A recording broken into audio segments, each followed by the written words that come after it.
Purihin ng Diyos, purihin ng ating Panginoon. Paano ka naghahanda sa pagdating ng Diyos?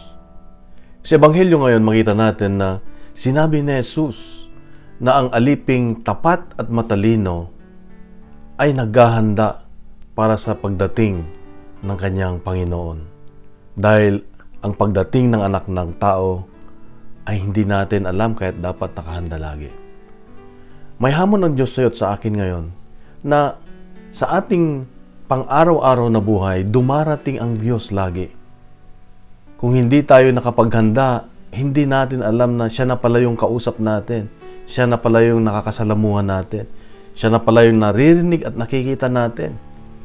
Kaya nga, ang sabi niya, kailangan kang maging matalino, maging matapat para malaman mo ang galaw ng Diyos sa buhay mo.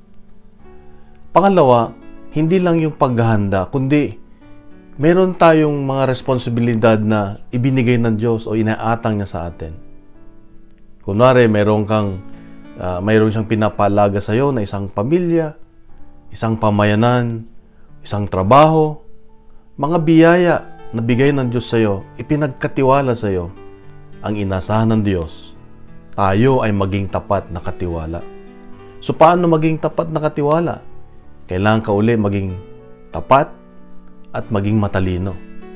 Kapatid, ito ang dalawang hamon ng Diyos sa iyo at sa akin ngayon. Na laging handa, sabi nga sa Boy Scout, kami handa, laging handa. Dahil hindi natin alam kailan darating ang Diyos. At yung talagang pagbabalik niya sa atin para sa huling paghuhukom, ay dapat nakahanda tayo.